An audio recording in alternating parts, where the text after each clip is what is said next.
Alright, welcome. In this video, we're going to go over the 2022-2023 MAT235 term test 4 solutions. This one was a little easier than the previous two, simply because the previous two were a little more difficult, at least compared to term test 1, but just generally speaking, people did much better on this one compared to the previous two. In this one, although it was easier, it was also a bit shorter as well, but the multiple choice was a bit more difficult, so we'll spend some more time on that. The coverage is right over here. Term test 4 covered 15.5 all the way to 16.2, so right before FTC for line integrals. Okay, let's get into the multiple choice. So first, we want to find a potential function for the vector fields, this one right over here. So let's quickly remind ourselves of what we're looking for. We are looking for a scalar function f such that it satisfies the gradient of f is equal to the vector function itself. So in this case, you can either go over it in a kind of smarter way where you can kind of directly pick out to see which one would actually fit it. I'm just going to go over all the options just so you see them all being worked out, but in this case, hopefully it's pretty clear that B is the correct option. So for A, we can calculate the gradient of f. Again, remember, you're just taking the partial derivative with respect to x, y, and z for each corresponding position or entry. So in this case, we're looking at this function over here with respect to x first. So this part here becomes 2x times y cubed plus, and then z doesn't involve x, this goes to 0. And these both do not involve x either, so they go to 0. Next, we take the partial with respect to y. So in this case here, we just have a 3y squared. So we can move the 3 up front, and then x squared stays the same, y squared. And again, everything else here does not involve y at all. And then finally, z. This one doesn't have z at all. And then we have 2z. Here we have a quick product rule. So we have first times derivative of the second, so just 1 plus second, times derivative of the first, which is still just e to the z, and then plus 1. And hopefully you see that clearly this right here does not match up with this at all. We have a lot of extra elements over here, so you can obviously disregard A. Next, B, which is, again, as I mentioned earlier, the correct option, but we'll still go over each one of them. We can calculate the gradient of f. So we, again, go through the same process. I'm just going to go through the computations. Hopefully you are able to take partial derivatives at this point in the course. So with respect to x, you have 2x y cubed. Yeah, that's it. And then with respect to y, so 3y, or we'll go 3x squared. So 3x squared, y squared, no z. And then with respect to z, so you have 2z plus e to the z. And then pi is a constant, so it just goes to 0. And of course, you can see that this actually matches up exactly with that. But again, for the sake of doing everything else, actually, no, I'll skip over everything else, because naturally, if you were to do this sequentially, you would want to go A, B, unless you obviously pick to do B first. But if you were to just go through it from the beginning alphabetically, you'd eventually reach B, and you would notice that this is exactly equal to that, meaning you've satisfied this condition over here. So obviously, it can't be C, D, and obviously not E if B is the correct answer.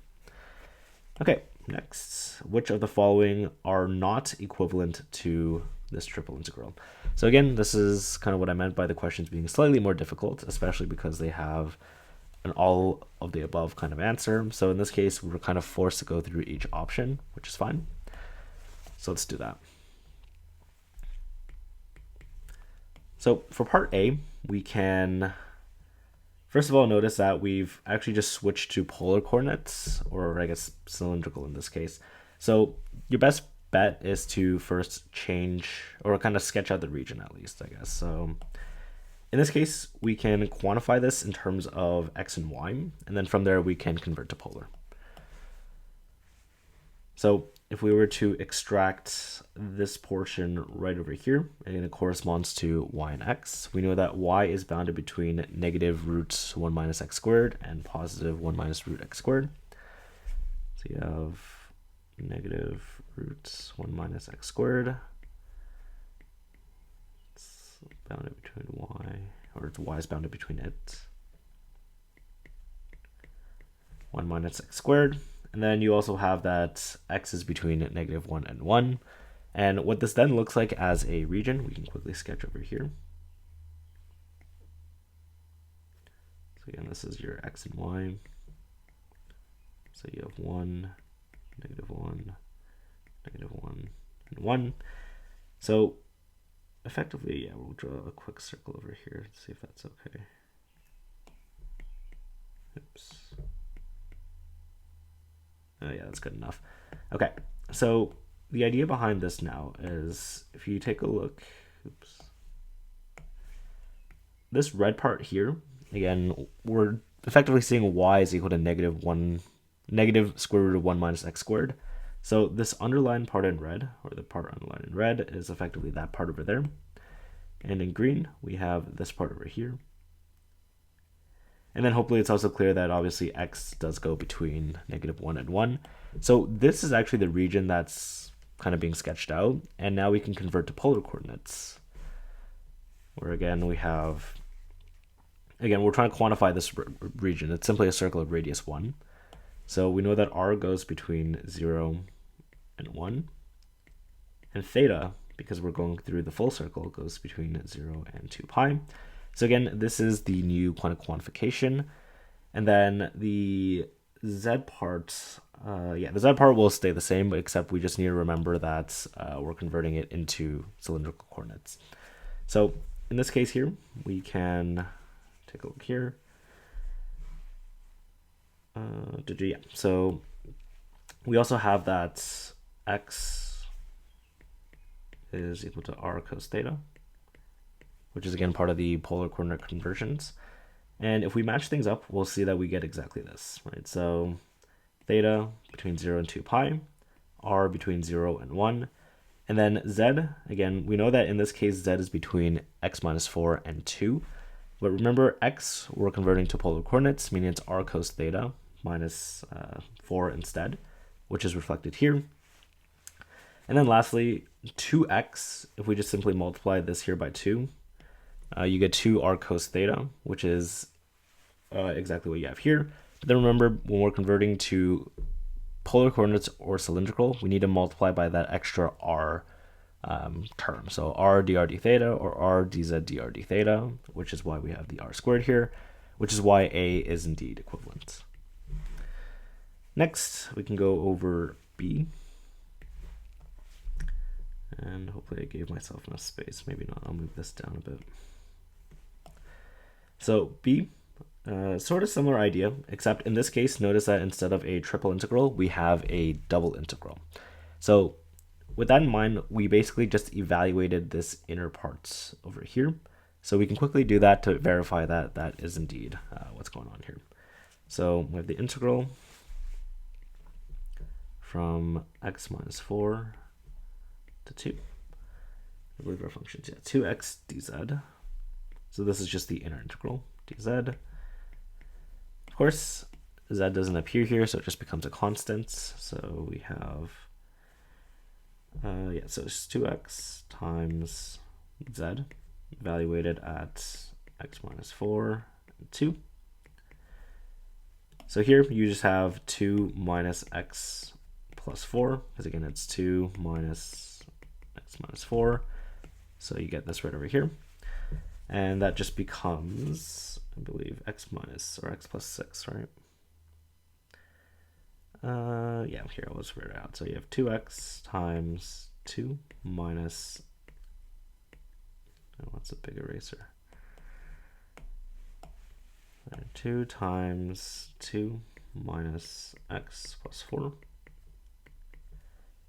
Again, this becomes 6 minus x. So you have 12x minus 6x squared, I believe. Oh no, minus 2x, sorry.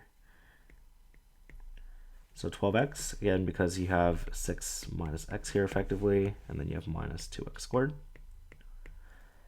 So we know that this inner part of this integral here evaluates to exactly this. And with that in mind, then we know that this is indeed equivalent, right? Because this part has stayed the same. only this inner part here has changed, and we know that it is indeed the correct conversion, or the correct computation at least. Okay, part C. Part C, I believe, it's a very similar idea to part B, except we're effectively evaluating this portion here of the triple integral, turning it into a double integral. So again, we'll do the same thing. We'll evaluate this inner portion over here. So you have the integral from r cos theta minus 4 and 2. And the function in this case instead is this right over here. So 2r squared cos theta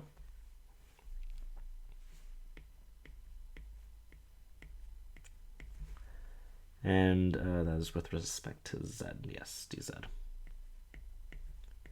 So very similar idea, again, because none of this involves z, we can simply treat it as a constant, move it out. So you have 2r squared cos theta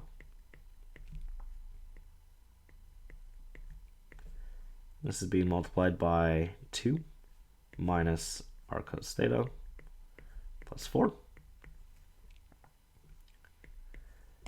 And again, this becomes 6 minus r cos theta.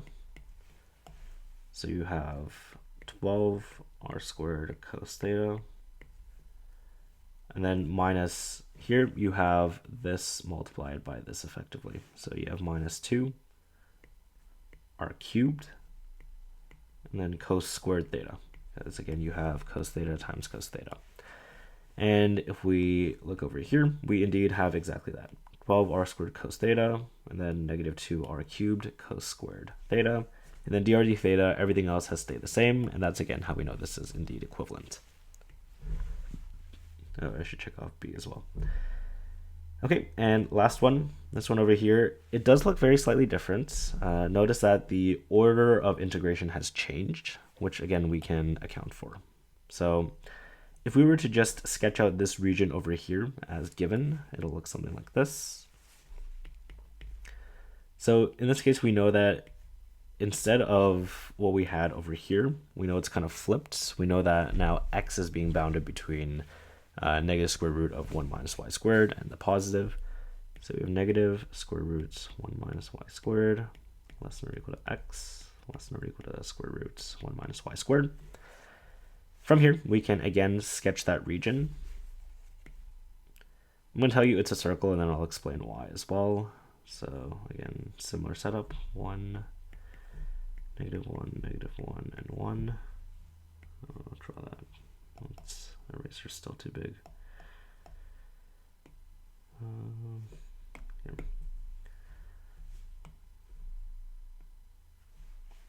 Negative 1 roughly here, and then we can draw another circle.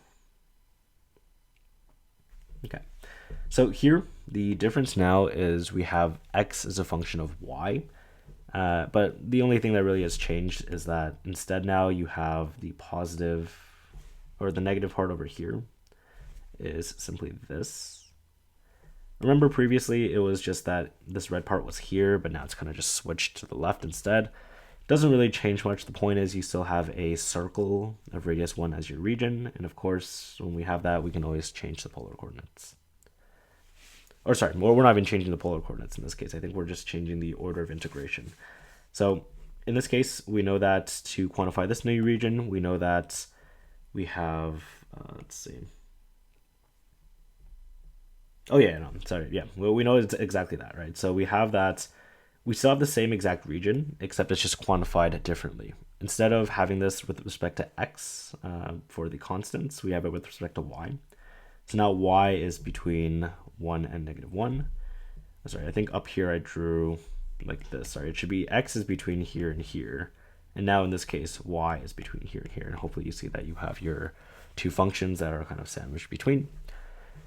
And yeah, that's exactly how you know it's still the same. So this part here, the with respect to z part, is still the same. Still stayed the same.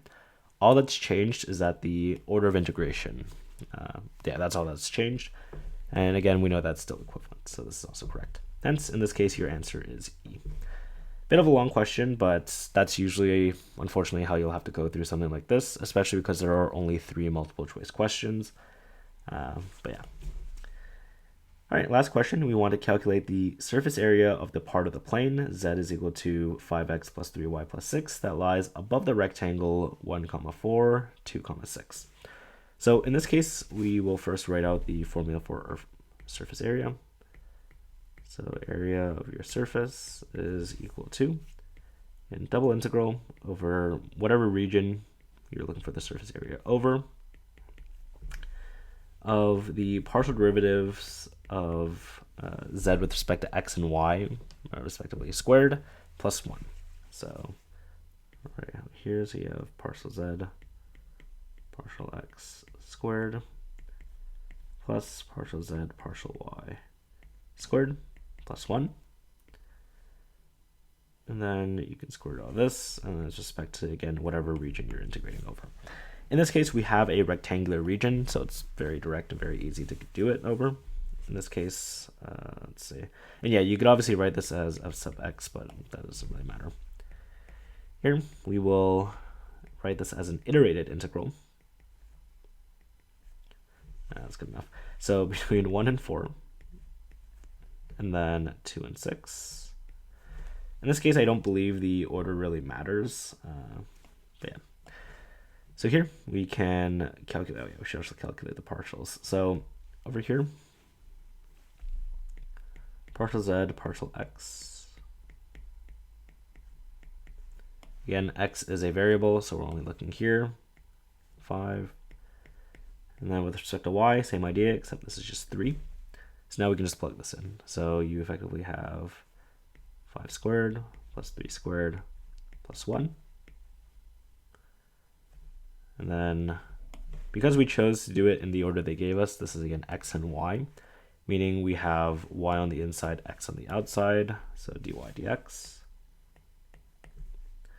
And then we can just evaluate this. So I'll go to the right just so we have space. In this case here, this is just 25, this is 9, 25, 9, 34, so 35, yeah, 35. So we have root 35.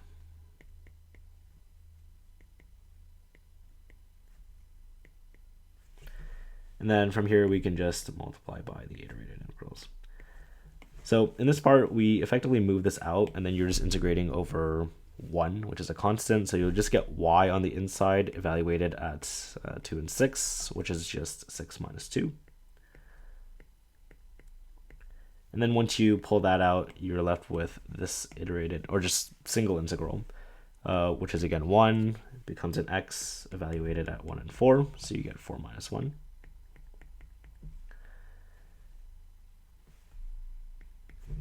And then again, we can just evaluate this, so it's root 35. So 6 minus 2 will be 4 times 3, which gives you your 12 root 35 as your surface area. And B would be your correct answer, just like that. Okay, next we want to, question 2. Let f be a vector field given by this vector function over here. We want to sketch the part of the vector field consisting of these following vectors. And yeah, of course, label your grid and axes. Okay, so I definitely made it short on this, but we'll obviously go over it again. So first, you want to draw a t-chart on one side with your x, y points, and then on the other side, your vector field equation, which is, so again, this we can rewrite as negative y, x. And then the idea here is you normally just want to pick sample points, except in this case, they gave you sample points, so you should use whatever they give you. So you have 1, 0, 0, 1.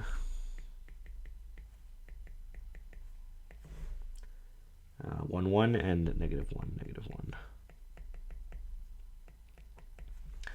The way you fill out this part of the t-chart, or this chart, is you simply plug in these x and y values into this, and it becomes a vector.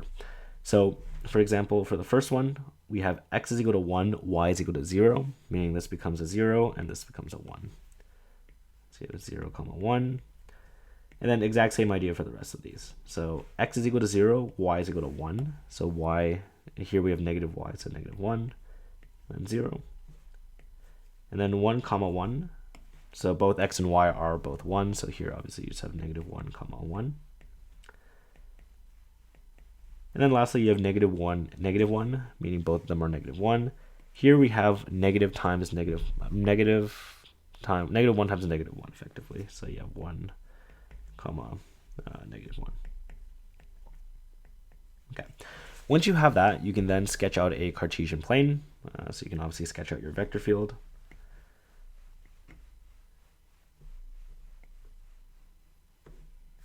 Yeah, you don't have to draw it very big or anything, but as long as you get the idea down. So again, your x and y.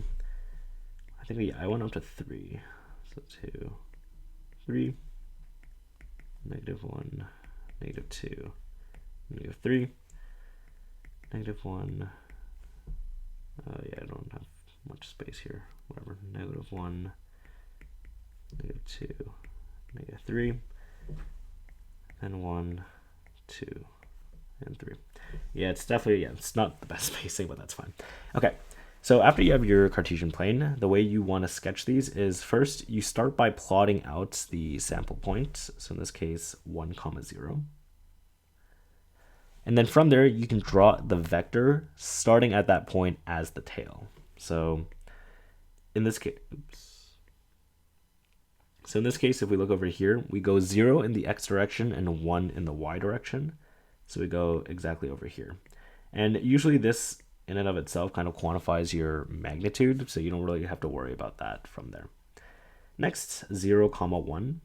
So 0, 1, plot out the points. And then we again go negative 1 in the x direction and 0 in the y direction. So this ends up being, yeah, that's better. Just like that. And then the point 1, 1, right over here. We go, let me draw the points.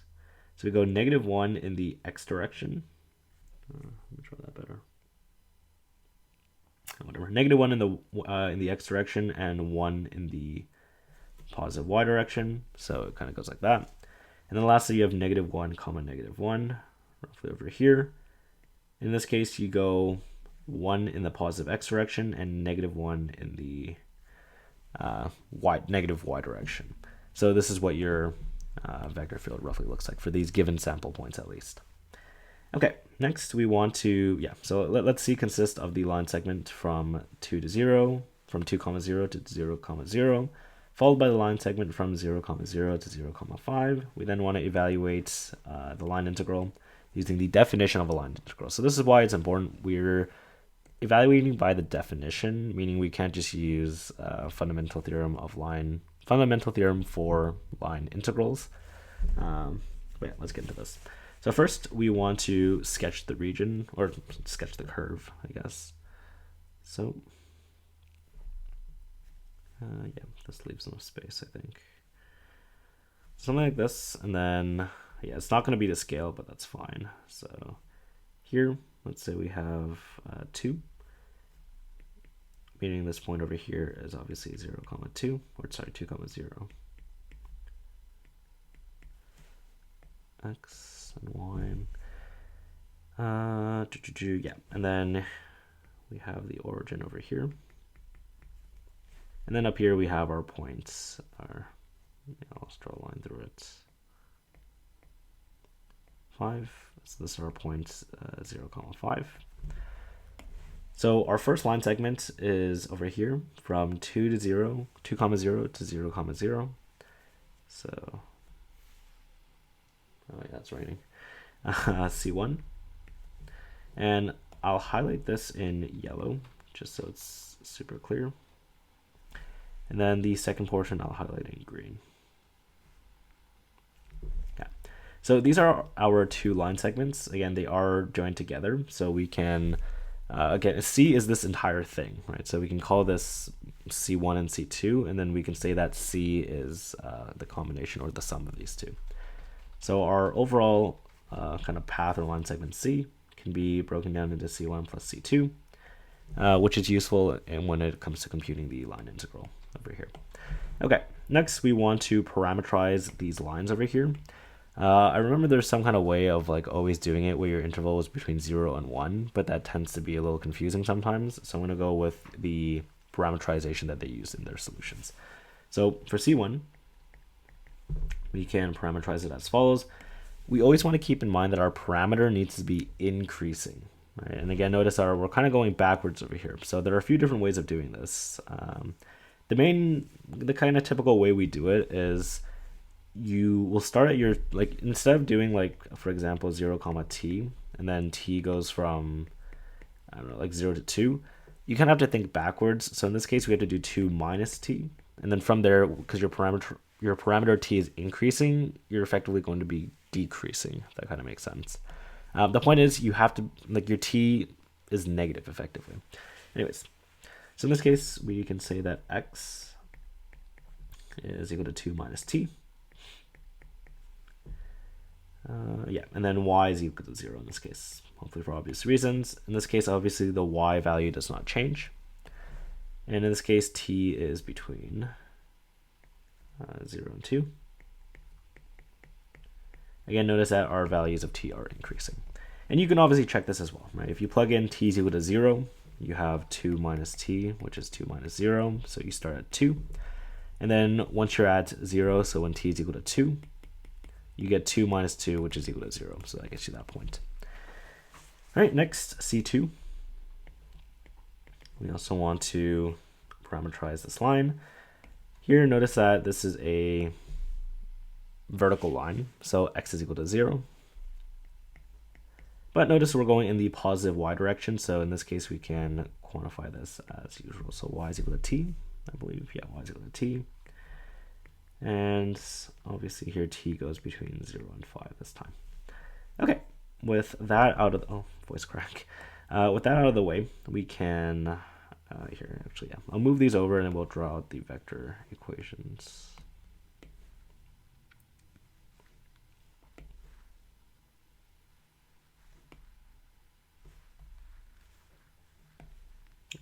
Yeah, here, I'll try that out here. So R1 t. So write it in vector form because we're going to use it in a second. So 2 minus t, 0, t is between 0 and 2, and then R2, 0, comma t, and then t is between 0 and 5. Okay. With this in mind now, we can calculate the line integral or evaluate it from the definition. So we'll quickly remind ourselves of what the definition of this right over here, the line integral, is. So we have the integral c of f dot dr.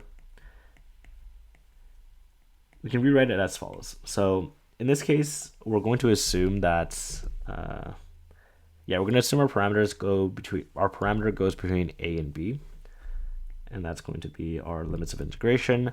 And then in this case, we're basically going to take the dot product with the vector and the parameterized curve effectively. So this is f evaluated at r of t. Oh yeah, and we're dotting it with r prime of t, I believe. Yeah, r prime t dt. So this becomes now just a normal single integral that you can evaluate using your traditional methods. I believe so, yeah. So again, we're basically dotting the vector function evaluated at one of our parameterized curves or line segments multiplied by the derivative of that curve or line. Okay, so in this case, we can now evaluate. So the integral of c f dot dr. So here, quickly, just another small in-between until we actually get into it. Because we broke down our curve or line segment C into two portions, C1 and C2, it'll reflect like this. So C1 f dot dr plus C2 f dot dr. So it looks something like this, and we'll underline each part. So this part will be in red, this part in green. So yeah, we can evaluate them individually now. So integral C1 f dot dr.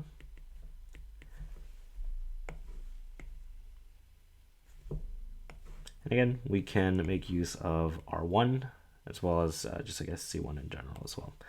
So yeah, I guess it makes sense to calculate the derivatives here. So I'll do that over here. So R1 prime. Again, we're just doing the derivatives component-wise. So we just have -1. And then R2 prime, 0, 1. And then now we can evaluate. So yeah, I guess I wrote out using the definition. I'll keep writing it using the definition. So integral C1, vector function evaluated R1 of t, dotted with R prime of t, or R1 prime of t dt. And now we can plug in our values. So C1, we had our parameter t go between 0 and 2. And now we need to evaluate f at R1. So f, again, remember here, I'll try to get both in view. F is right over here. So effectively, we're just swapping the x and y and making the y negative. So yeah, again, we have -y comma x. Y is 0, x is this. So we have 0 comma 2 minus t.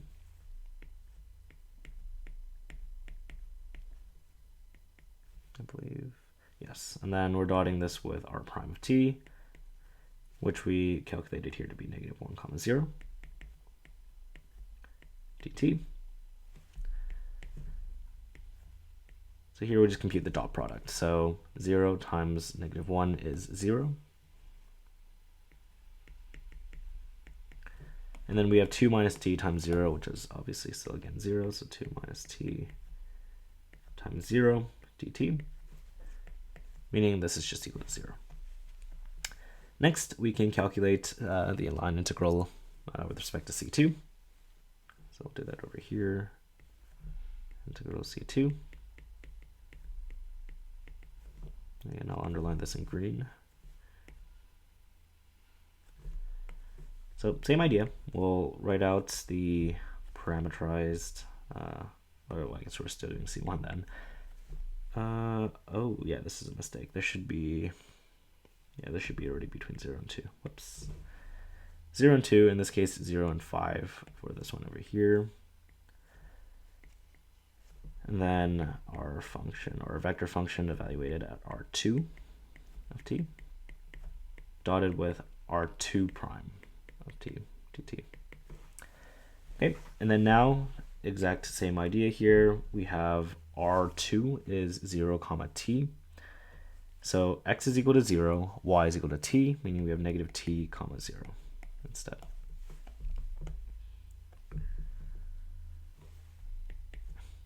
So integral 0 to 5 of -t comma 0, dotted with R prime, or R2 prime of t, which is just 0 comma 1 dt.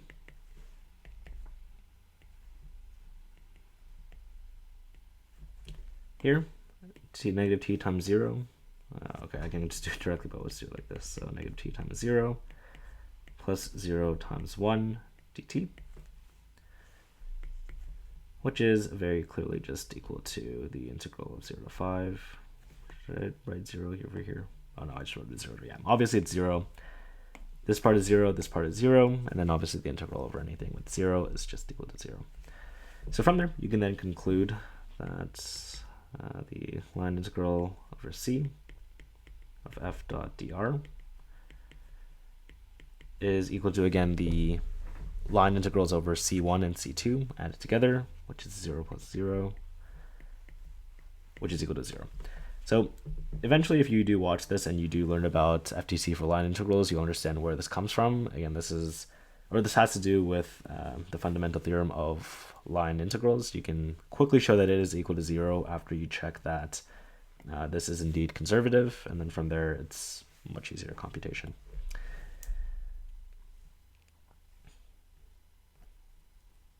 Okay, next question. We want to express the volume of the region inside the sphere x squared plus y squared plus z squared is equal to 4. Outside the sphere, x squared plus y squared plus z squared is equal to 1. And above the xy plane, using both spherical coordinates and cylindrical coordinates, you should simplify your expressions as much as possible, but you do not need to evaluate any integrals. Okay, this one is one I personally got wrong as well. I got the spherical coordinates part, but the cylindrical coordinates were more complicated than I thought they initially were. So first, I'll do a very poor attempt at sketching the region. So we have something like this.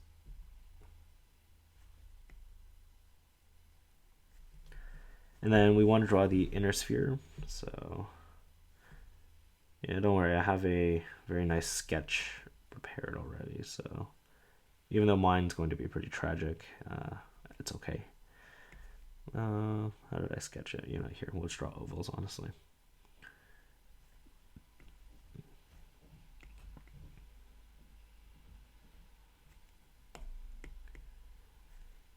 Okay, and then the inner one, it has like a little arc. It's very bad here. I'm just gonna freehand it. Nope.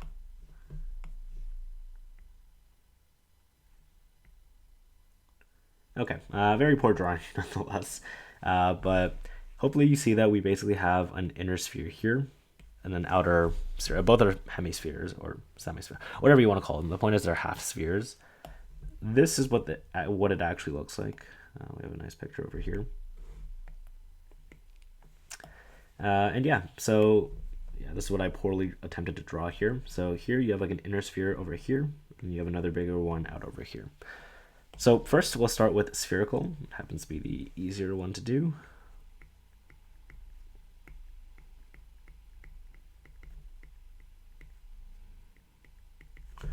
Yeah, I also underlined red. Let's continue that theme. Okay, with spherical, it's much easier, I believe. Yeah, there are two ways of doing it. With spherical, because it is a sphere, it's much easier. You can either quantify it just using one single triple integral term, or you can use outer minus inner. I'll show both. So in this case, we can take a look here. So hopefully here you see that because we have, or we're basically looking for, how do I sketch this? If you imagine this kind of region being spun around, it's kind of almost like an igloo shape, and you're effectively looking for the volume of the solid that you get from rotating that around. So in that case, you know that your rho, your value, it's kind of like your radius effectively, but for like 3D. It starts from this inner part over here, which is 1, and then it ends at this outer part, which is 2. Right? And that's why your rho is between 1 and 2. So your rho is between 1 and 2. Next, we're looking for, I believe, theta, or I guess we'll go for phi or phi. So phi or phi, again, for both of these, they go from here all the way down here to the xy plane. Same idea over here. So in this case, you can almost imagine like it's going all the way down there. The phi or phi, it measures that, right? It's anywhere on the x-axis, but remember it's between 0 and pi. In this case, because it only goes down to the xy plane, it's between 0 and pi over 2. So 0 and pi over 2. And then finally theta, obviously because we're looking for the entire solid, we're going all the way around. So theta is between 0 and 2 pi.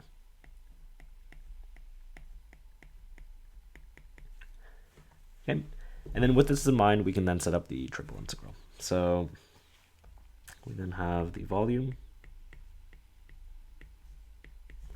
is equal to, did I directly go into it? Yeah, let's directly go into it. So normally, obviously, it's triple integral over region E, 1 dv, but we're just going to directly go into it.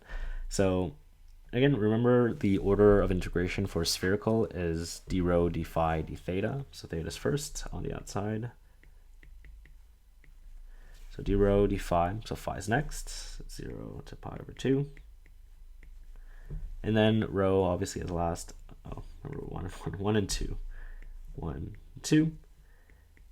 And now remember that when we're dealing with spherical coordinates in a triple integral, we have to multiply whatever we're integrating over with the function, in this case it's 1, by rho squared sine phi, or sine phi.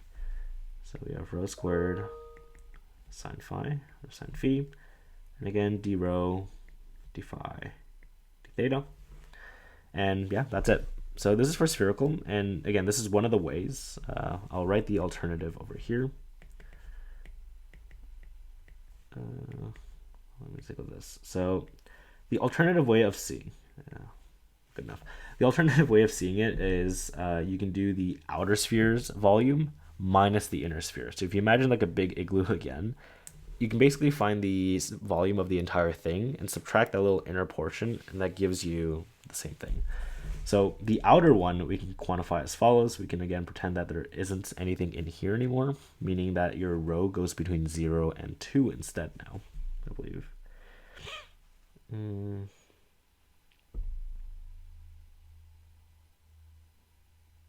me think, actually.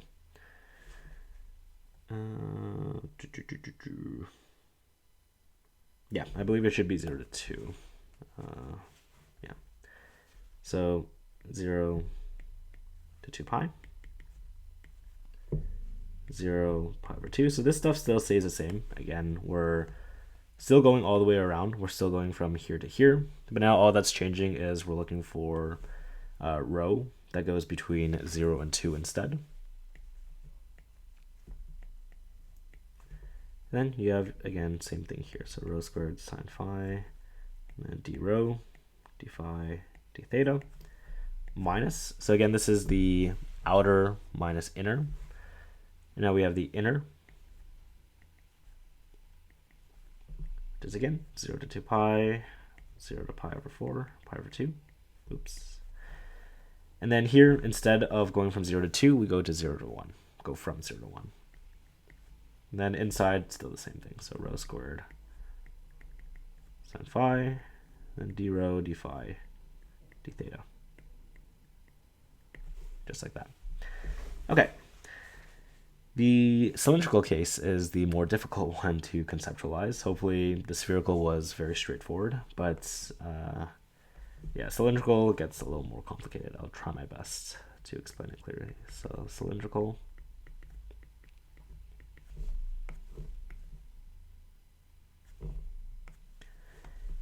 In this case, with cylindrical coordinates, you want to think in terms of cylinders. Apologies for the kind of repetitive explanation or definition, but with cylindrical, you can effectively imagine breaking down your spherical region into cylinders.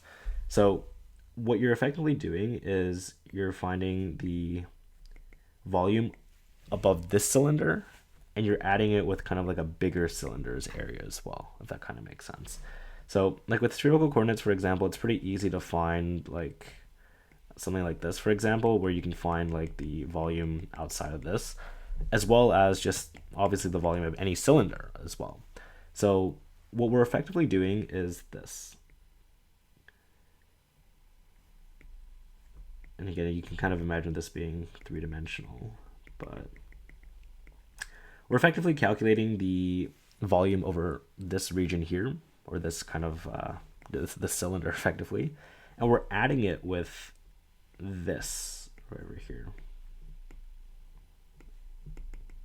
Again, apologies for the terrible drawings, but that's kind of the idea behind it. So I'll try my best to explain where each of these come from. So, oops. Let me redraw the underline. And yeah, okay. So we're going to write it as the sum of the following two regions. So sum the following two regions.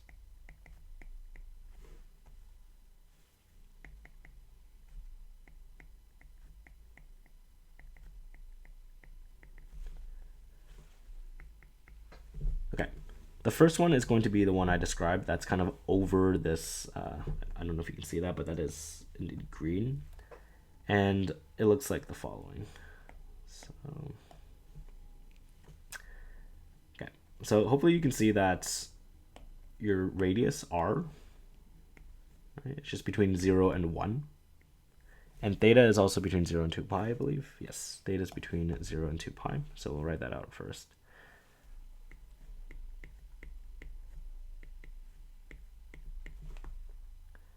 And theta, 0 and 2 pi. Now the confusing part is the z part. So again, imagine that you're only looking over this kind of circular region and you're looking for z. And you're looking for kind of this portion over here. So obviously the lower bound is the green sphere and the upper bound is the red sphere. This, however, we can quantify using z as a function of r. I believe r. Yes. So here we can rewrite this as follows. So we have z squared is equal to 4 minus x squared minus y squared. Or again, I'll write it like this. So 4 minus x squared plus y squared. So it's super clear. And then we can take the square root of both sides, meaning we get that z is equal to 4 minus x squared plus y squared. And all under our square roots. With this in mind, though, remember that when we're converting to cylindrical or polar coordinates, this right here is just r squared. So, this is for the other one. For the inner one, it's the exact same idea, except there's a 1 here instead. So here, this, I'll point towards the big red. And then, yeah, I'll just write another one here, z.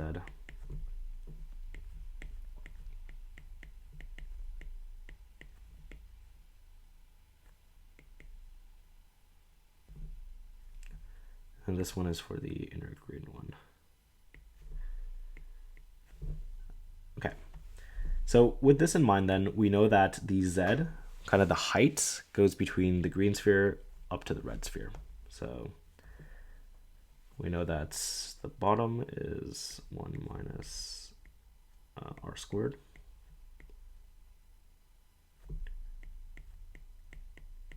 And then the top is 4 minus r squared instead.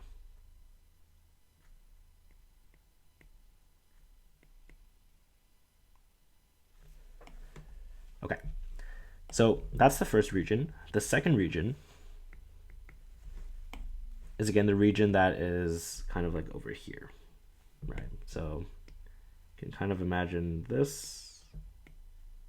I don't know what I'm drawing anymore. The idea is you're looking for kind of like a hollow cylinder, effectively, with like a hole in between, which is kind of this hollowed out part. So in this case, we're trying to look at this part over here. So the radius obviously goes from 1 to 2 then in this case. We're still going all the way around, so our theta still goes between 0 and 2 pi. So first, r instead goes between 1 and 2. Theta still goes between 0 and 2 pi. And now z is also something that changes. So before, within this region over here, our height started at the green, ended at the red. Now we're kind of starting at the red and ending at the red. So we're starting at the bottom of the red, and then we're ending at the top of the red. So the bottom of the red obviously is 0. And the top of the z is just this right over here still. So roots, I guess 4 minus r squared, square rooted. And then with this in mind, then we can simply add these two regions together. So therefore, the volume is equal to, and then the first region we can write as follows, or actually, yeah. So with cylindrical, we have dz dr d theta. So dz dr d theta, theta goes first, 0 to 2 pi.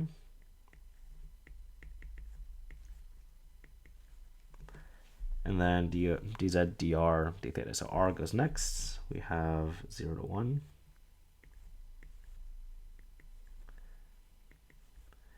And then obviously z is last. So we have square root 1 minus r squared. And then square root 4 minus r squared. And again, when we're using cylindrical, we need to multiply by that r. So r dz dr d theta. And then we need to add on the second parts, so which looks like this. So again, theta stays the same, 0 to 2 pi.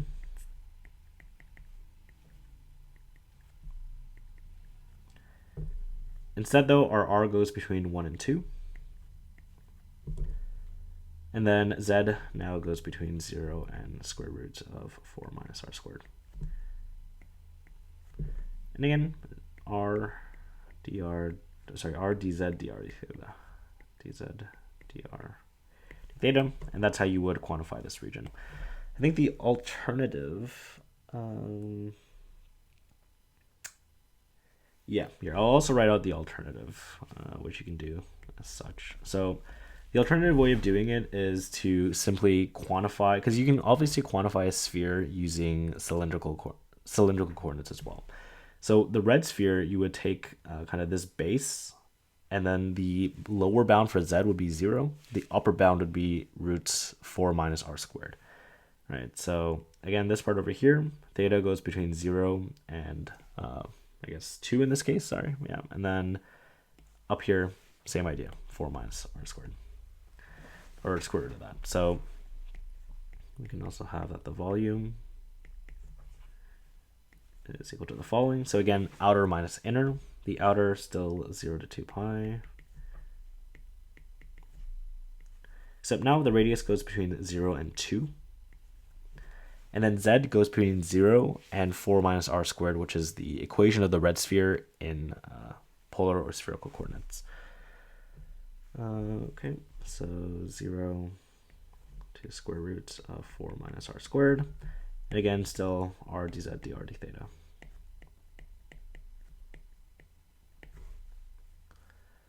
And then again, outer minus inner. So the inner one can be quantified as follows. 0 to 2 pi. And now 0 to 1. And then 0 to root 1 minus r squared. And then r dz dr d theta. And yeah, that's how you'd go over this question. So again, apologies for the lackluster and long explanation, but this is how you'd want to go over it. So yeah. Next question, number 4. We want to use the transformations x plus y is equal to u and y is equal to v to evaluate the double integral. So we have the double integral over the region D of 4 minus, or the square root of 4 minus x plus y squared, dA, where D is the region bounded by the lines x plus y is equal to 1 and x plus y is equal to 2, x is equal to 0, and y is equal to 0. So for these types of questions, you obviously want to use a change of variables, which involves the Jacobian. I tend to forget it. I literally will always just write like Jacobian in like big letters up here. The point is that's just to remind you. But yeah. So first, in this case, it's easier because they gave you the transformations. Usually you'd have to find the transformation, or for some questions, you'd have to find the transformations on your own, which is more difficult in my opinion. But yeah. So the best way to do this is you can always write things out. So yeah, so we have x plus y is equal to u. And from this, you can conclude that x is equal to u minus y. And if x is u minus y, we already know that we have y is equal to v. And so yeah, so this is equal to, or how did I write that? Yeah, well, I guess I wrote an extra implication. So yeah, we have x is equal to u minus v, y is equal to v. Right, so, because again, when we compute the Jacobian, we need to have things x in terms of u and v. And then from here, we can then look at our region. So we have x plus y is equal to 1, x plus y is equal to 2.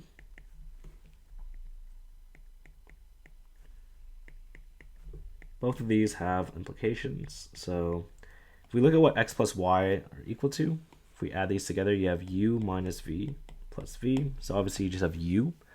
So in this case, we know that u goes between 1 and 2, which is very helpful. And then for these ones, we have x is equal to 0 and y is equal to 0. Okay, and x is equal to 0 means that you have u minus v equal to 0. which then tells you that u is equal to v or just v is equal to u, same thing.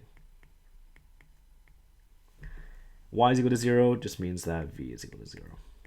Right? So here you can clearly see that we have our kind of new regions. So let's briefly sketch that out. So here, again, to summarize what we just had previously, u is between 1 and 2. V is between 0 and u. Okay, and then now we can sketch our kind of regions and how they transform. So yeah, I'll sketch out the UV region first.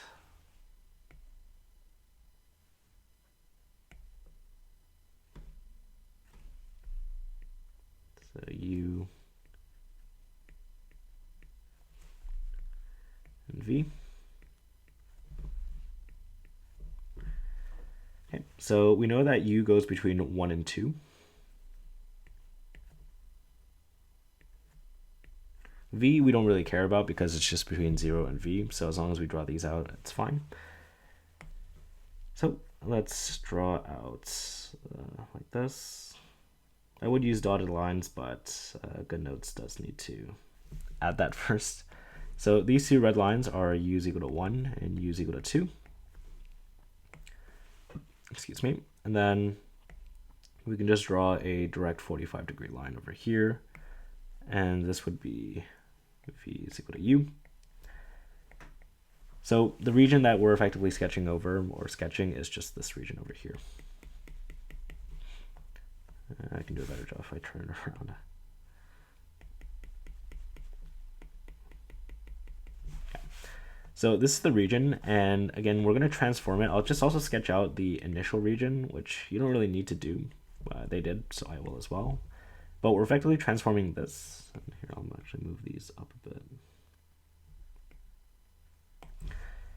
To our XY region, which I'll draw as follows, or actually we already have it. So we know that it's between these two lines and that right over there.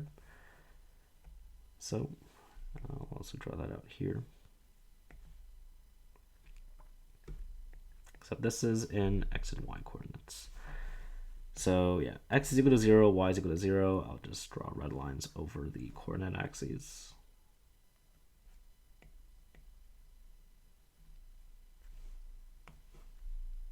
So that's just X is equal to 0. And this is Y is equal to 0. And then here we have Y is equal to X plus 1, or X plus Y is equal to 1, X plus Y is equal to 2. We can obviously rewrite that as Y is equal to negative X plus 1, negative X plus 2. So 1 and 2. And of course, if we just drew those lines, we get something like this.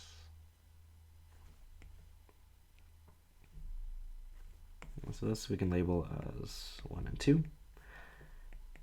And this would be that region over there. So again, the reason why we need this to begin with is simply because there's no good way to either quantify this region, or there's no way to do this kind of without doing so. Okay, so before we even continue with the computations, Jacobian. I almost forgot about it until I referred to my own notes over here. So let's compute the Jacobian first. In most cases, it'll be something different other than 1 as in, but there are times where it'll be some other constants, which is why it's still important to compute it. Even if it's 1, you'll still lose marks for not computing the Jacobian, even if you get the answer right. So let's do that here. So you have the Jacobian, and it's equal to partial xy over partial uv. It's equal to the following, the determinant of the following matrix, I guess, but we'll just write it as a determinant directly. So partial x, partial u,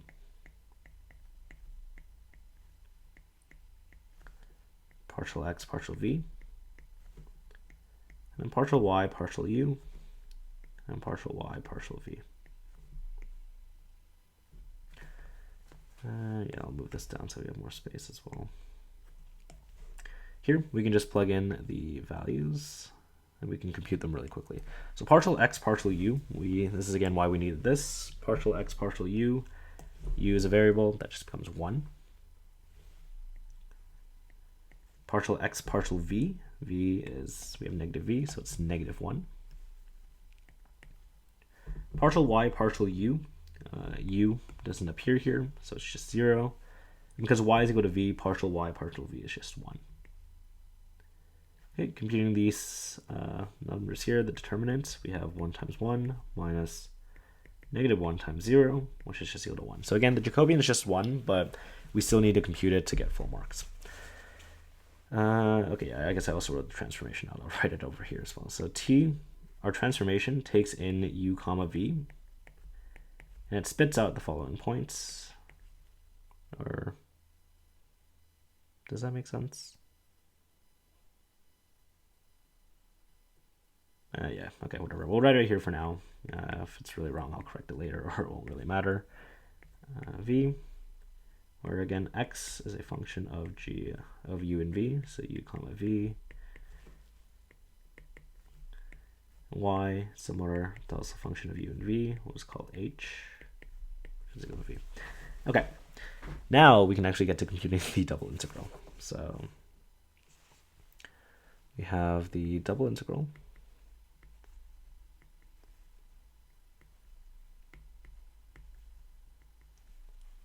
Good enough. Over d of 4 minus x squared plus y squared, all under a square root, dA. And the reason why you can't even use spherical or cylindrical, or not cylindrical, polar coordinates is because this is obviously not a circular region. But yeah. Okay, so now let's keep going. So based on this, we effectively have a rectangular region, or something that's close enough to that. I think it's type 1. Yeah, type 1, except it's not an x and y. But regardless, u goes between 1 and 2, v goes between 0 and u. So we effectively have a du dv integral, I believe, yeah. Or dv du, because yeah, u's on the outside. So because u's on the outside, we have u goes between 1 and 2. And then v goes, oh my god, I can't even draw the integral properly. Good enough. And then v goes between 0 and u. Here, we again know that, or actually do we?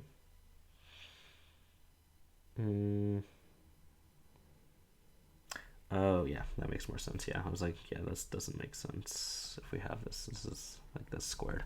Okay, so x plus y we know is equal to u from over here. So we can rewrite this as 4 minus u squared. Just like that. And again, v goes between 0 and u, so you have dv du. And notice that this would be an issue if this was just directly evaluated with respect to u, but of course, with respect to v, and because v doesn't even appear here, this just becomes a constant. So we have the integral from 1 to 2, square root of 4 minus u squared, times, again, here, I guess I'll write it out fully. So v evaluated at 0 and u du. And obviously u minus 0 is just v, or just u, sorry. So the integral between 1 and 2 of u times the square root of 4 minus u squared du. Here we can use another substitution, but in this case we already have u, so we can't do a u substitution, but we'll just do a w substitution. So you can say w is equal to 4 minus u squared. And then dw is equal to negative 2u. And for the sake of, I guess, completeness and correctness, we'll also change the integration bounds. So as u approaches, I guess I did 1 first. Yeah, we'll do lower first. As u approaches 1, we have that w approaches 4 minus 1 squared, so 3. And then as u approaches 2, w approaches 0. So we can then rewrite this as the integral between, how did I do it?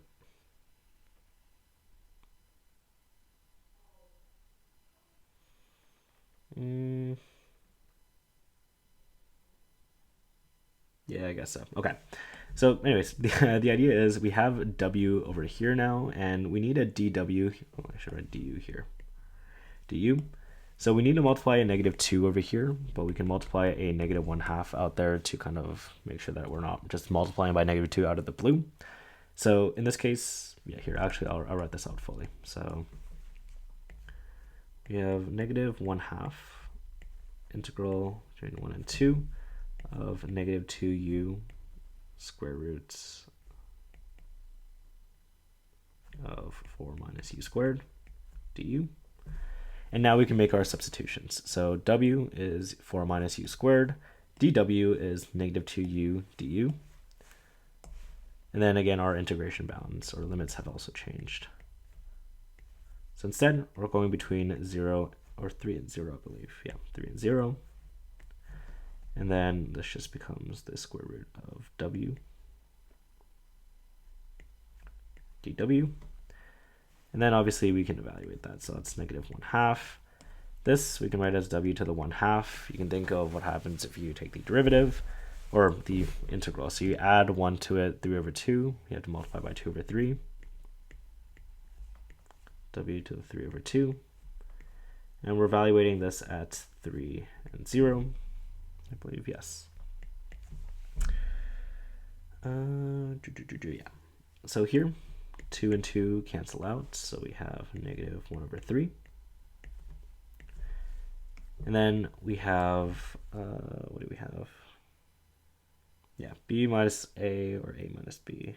Does that really matter, actually? Yeah, I guess it does. So, yeah, so b, a, b, yeah, f of b minus f of a, yeah. So we evaluate at 0 first. So we have 0 to the 3 over 2, which is just 0. Then minus 3 to the power 3 over 2. Oh, we're actually reaching the end. Oh yeah, I wrote much bigger here. Okay, in this case here, we can rewrite, yeah, this and this cancel out. And then here we have effectively -3 to the -1 times that. So we have 3 to the -1 times 3 to the 3 over 2. So that's just 3 to the 1/2, I believe. Yes. So 3 to the -1 times 3 to the 3 over 2, which is 3 to the 1/2, which is just root 3. And that is your final answer. So yeah, I think I ended up writing much bigger than I usually do, and I also wrote up more steps, but that's all good. All right, last question. A wire shaped as a curve C that is composed of the arc of the parabola y is equal to 4 minus x squared from -2, 0 to 2, 0, followed by the arc of the parabola y is equal to x squared minus 4 from 2, 0 to -2, 0. Suppose the linear mass density is rho of xy is equal to 5 times root of 1 plus 4x squared. You want to calculate the mass of the wire. Very good. Okay. So similar to question 2, we want to decompose, or I guess compose our curve C as two separate curves, one of this function and one of this function. So yeah, regardless, we'll sketch out what this looks like first. So I think something like this should be fine. Yeah. Let's move this down a bit. Actually, I'll give myself some more space to work with.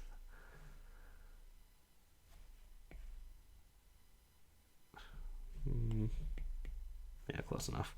Okay. So this, let's say, oops. Say this is our point 2, 0. Or actually, I'll write it over here so it doesn't interfere. So 2, 0. And here we have -2, 0. And we're basically just drawing two parabolas. So it's kind of like a semi-egg shape. And again, this is not going to be too accurate, so bear with it. Is that better? No, that's not much better. Good enough. Okay. The point is you have two parabolas over here. The top one here is y is equal to 4 minus x squared. Bottom one is y is equal to x squared minus 4. So again, we'll compose C1 as C1 plus C2. Next, we need to parameterize each of these curves. So C1 we can express as follows.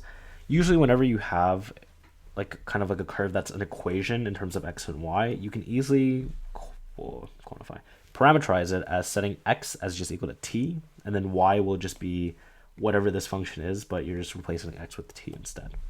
So in this case, C1, we can have x is equal to t. And this is also because with the first curve over here with 4 minus x squared, because it's also going in the positive direction from left to right, we can also do this. So x is equal to t, and then y on the other hand would be just 4 minus t squared. And again, you can think where x goes between negative 2 and 2. So naturally, t also goes between 2 and negative 2 and 2. 2, I believe. Yes, so we can also write here r1 prime, or r1 of t, comma 4 minus t squared. And then for C2,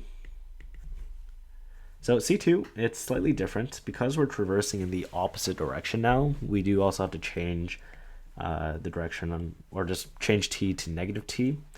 And because it's y is equal to x squared, it doesn't change much, which is why we're able to easily parameterize this way. So x is equal to negative t, and then y again will just be whatever the function is, which is x squared, but instead t squared is minus 4. And very similarly, t is also between negative 2 and 2. And then r2 of t is equal to negative t, comma t squared minus 4. Okay, now that we have these parameterized, we can then calculate the mass. So mass, again, I'll just write out the general formula. So C, I guess I should write mass is equal to, so rho of x comma y ds is equal to the line integral over C1, rho of x comma y ds, plus C2. C2, rho of x comma y ds. And then again, as before, we can calculate these two separately. So, yeah, okay. So quickly, I'll underline this in red, this in green. So line integral over C1 of rho of xy, or did I write f? Oh no, that was for the general line integral formula, yeah. So rho of x comma y ds, and actually before we go into that, I'll quickly write it over here. Yeah, I'll write it over here. So in this case, we're evaluating the line integral over C with respect to arc length, I believe. Yeah, arc length, which has a slightly different formula. It's actually quite long as well. So hopefully I can fit it over here. So you have the integral over C1, or not C1, just, yeah, C. This is the general formula, f of x comma y ds is equal to the following. So the integral, with the limits of integration being, again, the parameter lower and upper bounds, so let's just call them a and b, of your function f, evaluated instead of x and y at x of t and y of t. And you're multiplying this by the square roots of, or just arc length, basically. So partial x, partial t, plus partial y, partial t squared, and all under square roots, dt. So this is that exact formula, I believe. Yes, and then we'll now go into it. So green or red being underlined over here. And we have it as follows. Okay.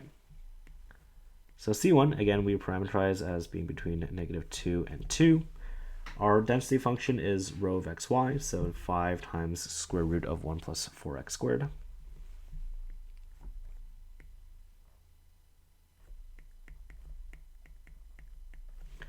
And then now we need to calculate the partials of x and y here for C1 with respect to t. So in this case we have 1, and in this case we have negative 2t. And did I calculate that on the side? I indeed did not. Okay, let's do that quickly over here. So partial x, partial t is equal to 1. Partial y, partial t is negative 2t. But obviously when you square them, you get 1 squared plus negative 2t squared, which is 1 plus 4t squared, all under our square roots. So yeah, this becomes actually exactly this, but sorry, this should be t squared. Because again, this right over here is our density function, but evaluated with x of t and y of t instead. So this times square roots of 1 plus 4t squared dt. And then we can evaluate this as normal, I believe. Yes. Yeah. So we can move out the 5. And then these two multiplied together just gives you 1 plus 4t squared dt, which you can then evaluate as normals. So you have t plus 4 over 3 t cubed, evaluated at negative 2 and 2.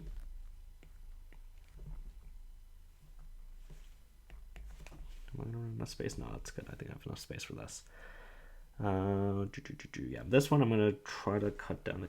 Yeah, no, here I'll do it fully. So 5 times the following.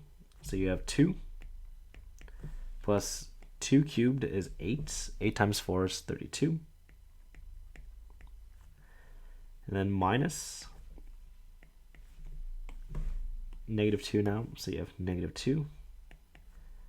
And then, yeah, I'm not going to write plus. So we have negative 2 cubed, so negative 8. So minus 32 over 3.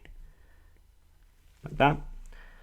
And then here I'm going to skip over just 1 or 2 steps just to save space. But if you do this, you have 2 minus negative 2, so 4. And then here you have these two added together, which is 64 over 3. And then you multiply that all by 5. You get 5 times 76 over 3. Which then ends up being equal to 380 over 3, I believe. Yeah, 380 over 3. And that is the mass for C1. But what we want to notice is, actually here, I'll write it out so you'll see that it's also basically identical. So you have the line integral over C2, rho of xy ds. If we use C2, you'll notice that you'll get the exact same answer as well. So this is again for C1. But for C2, if you take the partial with respect to x, you get 1. Partial with respect to y, you also get 2t.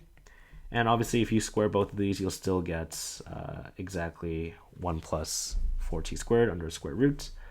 But yeah, I'll just write it out. So integral from negative 2 to 2, 5 square roots. Damn, really? Twice in a row. 3 times in a row. Okay, 1 plus 4t squared times square roots 1 plus 4t squared dt.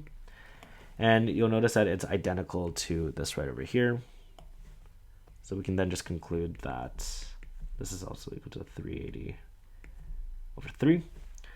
And then finally, you can then just conclude that the mass, mass is equal to the integral, line integral c rho of xy ds, which is 380 over 3 plus 380 over 3, which ends up being 760 over 3. And you may be able to simplify that further, you might not be, doesn't really matter. But yeah, very good. That's it. So yeah, if you have any questions, feel free to post them in the comments if anyone does ever watch over this. But yeah, thank you for watching.